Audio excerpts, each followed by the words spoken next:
Aujourd'hui, nous allons vous raconter une histoire qui dépasse la fiction. Une histoire vraie, mais qui semble sortie d'un film d'espionnage ou d'un thriller géopolitique. Une histoire où l'honneur, la souveraineté et la résistance deviennent les moteurs d'un acte qui, bien que silencieux, résonne comme un coup de tonnerre à travers les continents. Il y a des jours dans l'histoire où le monde entier semble s'arrêter. Des jours où un simple trajet, un simple mouvement, devient un acte de guerre symbolique. Un avion s'élève, un président africain à bord, une destination controversée. Et soudain, le ciel s'enflamme. Ce n'est pas une légende.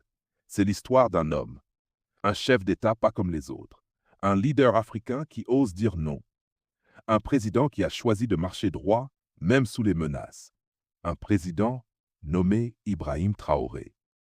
Ce que vous allez découvrir dans cette vidéo, c'est plus qu'un vol vers Moscou. C'est une bataille invisible. C'est un affrontement symbolique entre deux visions du monde. C'est une déclaration d'indépendance portée par un président en plein ciel. Restez avec nous jusqu'à la fin pour comprendre comment un simple vol présidentiel est devenu une révolution silencieuse. Une opération aérienne, diplomatique et historique qui a défié les puissances établies. Un récit puissant, vibrant et porteur d'un message fort pour toute l'Afrique. Installez-vous confortablement, montez le son, fermez les yeux si vous le souhaitez. Et laissez-vous emporter par cette histoire que l'on a tenté d'étouffer. Une histoire que vous n'entendrez pas dans les grands médias occidentaux. Une histoire que l'Afrique entière devrait connaître. L'aube d'un jour pas comme les autres. Ouagadougou. 5h42 du matin. La ville dort encore, mais dans les couloirs du palais présidentiel, la tension est palpable. On ne parle pas. On échange des regards, des signes, des documents classés confidentiels défense. Dans son bureau, le capitaine Ibrahim Traoré est déjà prêt. Uniforme impeccable, regard droit, il relit pour la dernière fois les notes de son conseiller spécial en géostratégie. Devant lui, un gobelet de café, une tablette numérique allumée sur une carte. Les routes aériennes entre le Burkina Faso et la Russie. La Russie. Moscou. Une invitation officielle à la commémoration du 9 mai, date symbolique de la victoire soviétique sur le nazisme. Mais pour Traoré, cette invitation est une opportunité stratégique. Ce n'est pas qu'un déplacement diplomatique, c'est un acte de rupture. Une déclaration silencieuse d'allégeance nouvelle. Une gifle aux anciens maîtres. Ce matin-là, il ne s'agit pas seulement d'un vol, mais d'un acte chargé d'histoire, qui vient réveiller les mémoires enfouies de l'Afrique, des luttes passées contre l'impérialisme, la colonisation, le néocolonialisme. Chaque décision prise dans ce bureau s'inscrit dans une longue chaîne de combats pour la dignité, la souveraineté et l'indépendance. Le décollage de la souveraineté, 6h30. Le Falcon 900 présidentiel est prêt. Il ne s'agissait pas d'un appareil de facture française, mais plutôt d'un avion militaire russe spécialement affrété depuis Moscou. Invité parmi les 20 présidents du monde retenus comme personnalités de marque par Poutine, pour les 80 de la victoire de l'armée rouge de l'URSS sur l'Allemagne hitlérienne, Ibrahim Traoré quittait l'aéroport de Ouaga pour Moscou sous haute sécurité. Vladimir Poutine a jugé bon de prendre des mesures idoines pour sécuriser son voyage, envoyant un avion spécial accompagné de 4 chasseurs pour l'escorter. 4 chasseurs russes Su-57, chasseurs de 5e génération, l'avaient accompagné jusqu'à Moscou. Aucune communication publique. Aucun média n'a été prévenu. La discrétion est totale. Le plan de vol, quant à lui, a été déposé auprès de plusieurs autorités de contrôle aérien, mais les informations ont volontairement été brouillées. Cap initial, nord-est. Cap vers Moscou, via le Tchad, le Soudan, la mer Noire. L'invisible guerre des cieux. À 35 000 pieds, le Falcon vole désormais au-dessus du Soudan. Tout est calme, en apparence. Mais dans les coulisses du ciel, une autre réalité prend forme. Plusieurs satellites militaires occidentaux suivent de près la trajectoire du vol présidentiel. À la base d'Incirlik en Turquie, des avions de reconnaissance américains sont prêts. En mer Méditerranée, un destroyer français modifie légèrement sa trajectoire, officiellement pour un exercice naval, officieusement pour surveiller le ciel. Ces mouvements illustrent à quel point le contrôle des espaces aériens stratégiques est devenu une bataille parallèle à celle sur le terrain. L'Afrique est aujourd'hui un enjeu majeur dans ce jeu de puissance mondiale, entre rivalité d'influence, intérêts économiques et lutte idéologique. 9h17. Le copilote burkinabé écarquille les yeux. Sur le radar, deux échos apparaissent. Deux points mouvants, rapides, aucune balise civile, aucun identifiant transpondeur. Le contact est confirmé. Des avions de chasse viennent d'entrer dans la zone, furtifs, véloces, probablement des Rafales français ou des F-16 américains. Quelques secondes plus tard, une communication radio s'invite dans le cockpit. Une voix métallique. En anglais, Unidentified Military Aircraft. You are entering a restricted air corridor. Identify yourself or be diverted. Mais le président ne bouge pas. D'une voix posée, il ordonne. Continuez. Ne répondez pas. Ne déviez pas. Ce refus d'obtempérer est un acte de guerre psychologique. Il symbolise une nouvelle posture, celle d'une Afrique qui refuse la soumission, qui s'affirme face aux puissances. Une posture d'orgueil, de dignité retrouvée, qui inspire une génération entière. Alors que la tension monte, une autre voix retentit, cette fois dans un russe teinté d'accent.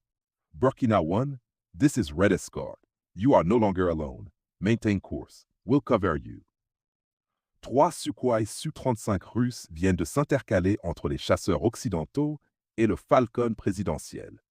La Russie avait mis en place une bulle aérienne temporaire autour de la trajectoire présidentielle. Ce geste, plus qu'un simple acte militaire, est un symbole de nouvelle alliance stratégique. Une alliance fondée sur la lutte commune contre le terrorisme et l'extrémisme, mais aussi sur la volonté partagée de remodeler les équilibres géopolitiques.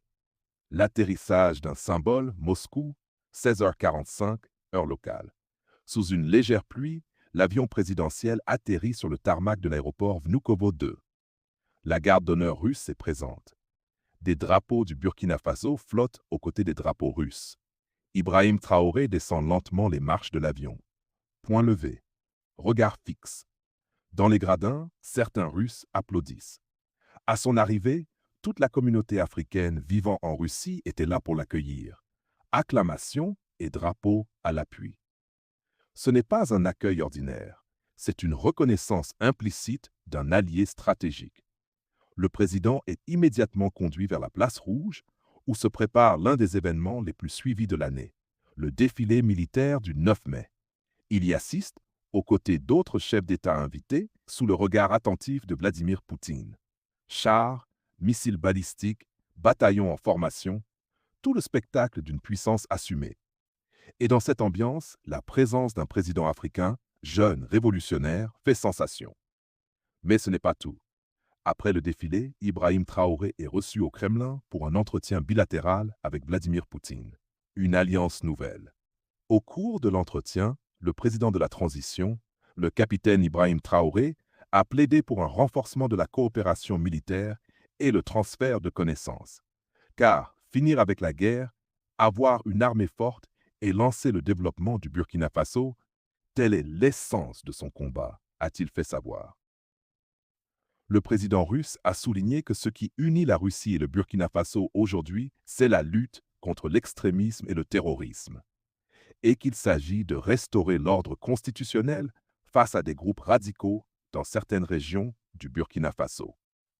Vladimir Poutine a reconnu que les échanges sont modestes entre les deux pays, mais veut travailler au renforcement des relations économiques et des échanges commerciaux.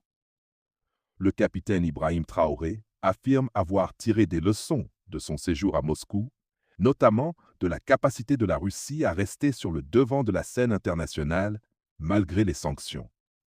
Le chef de l'État burkinabé souhaite renforcer la coopération militaire avec la Russie, car la guerre imposée à son pays n'est, selon lui, qu'une manifestation du nazisme. Ce n'est pas du terrorisme, c'est de l'impérialisme, a-t-il dit face au président russe. Et l'aide que la Russie pourrait aujourd'hui octroyer au Burkina Faso, ce sont les connaissances, a précisé le capitaine Traoré, afin de former sa jeunesse. Le président russe a répondu qu'il fallait aller très vite pour entamer ce travail commun. Dans le rétroviseur. À titre de rappel, Vladimir Poutine sait que son pays, du temps de l'URSS, avait perdu un allié très important, Samora Machel, l'ex-président du Mozambique. Celui-ci a trouvé la mort dans un attentat aérien, son avion ayant été attaqué dans un plan machiavélique. Vladimir Poutine n'a pas oublié. Ceci n'explique-t-il pas les mesures dissuasives de l'homme fort de Moscou à l'endroit d'Ibrahim Traoré? Le vol retour. Pour le vol retour, c'est une véritable démonstration de puissance. 7 Su-57 ont escorté l'Apocalypse jusqu'à son atterrissage impeccable à l'aéroport international de Ouagadougou. À l'arrivée, le tarmac avait été préparé comme une scène cérémonielle. Un tapis rouge déroulé, une haie d'honneur formée par les forces armées burkinabè et un salut au canon retentissant pour marquer son retour triomphal. Les plus hauts responsables de l'État, ministres et dignitaires, se tenaient au garde à vous, tandis que la foule, massée derrière les barrières, acclamait son chef d'État, drapeau au vent et chant patriotique. Après l'inspection de la garde d'honneur, le président s'est entretenu brièvement avec le commandant de l'aéroport avant de gagner sa voiture, escorté vers le palais présidentiel. À toi, jeune Africain ou afrodescendant, écoute ceci.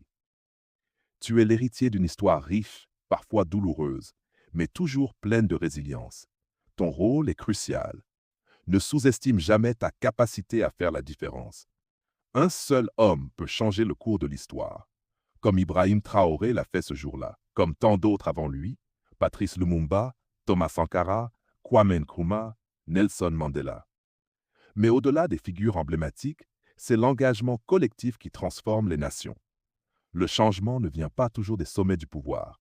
Il vient aussi de la rue, des écoles, des associations, des réseaux sociaux, des entreprises. Comment réveiller l'Afrique en toi? Cultive ta fierté d'être africain. Apprends ton histoire, celle des anciens royaumes, des grands empires, des savants, des artistes. Remets en question les récits imposés par des siècles de domination étrangère. Ne laisse personne te dire que l'Afrique est une terre d'échecs. Engage-toi dans ta communauté. Crée, innove, entreprends. La technologie, l'agriculture, la culture, l'éducation, chaque domaine est une opportunité. Sois solidaire. Ta force réside aussi dans l'unité. Travaille main dans la main avec tes frères et sœurs, qu'ils soient au Ghana, en Haïti, au Brésil ou en Afrique du Sud. N'aie pas peur d'être différent, d'oser penser autrement. La véritable révolution commence dans la tête. Et surtout, souviens-toi, un homme, une femme, un jeune peuvent changer le monde, par leurs idées, leur courage, leur persévérance. Le vent tourne, l'Afrique se lève. Le vol du Falcon 900 escorté par les Sukhoi russes, c'est pas qu'un épisode politique.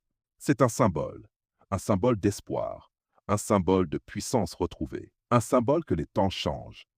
L'Afrique a été trop longtemps enchaînée à des intérêts étrangers, trop souvent réduite à un objet de convoitise.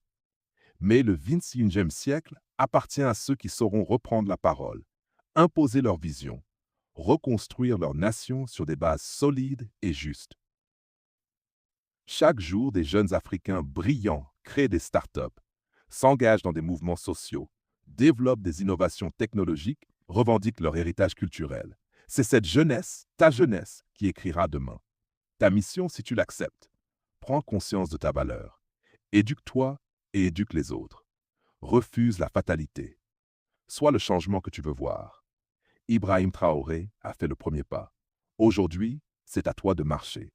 Rejoins ce mouvement d'âme libre et fière. Réveille le lion qui sommeille en toi. À vous maintenant. Laissez vos commentaires. Partagez cette vidéo. Éveillez les consciences autour de vous. Car comme l'a dit un jour Thomas Sankara, on ne peut pas libérer un peuple en silence. Si vous avez aimé cette histoire, n'oubliez pas de vous abonner et d'activer la cloche des notifications.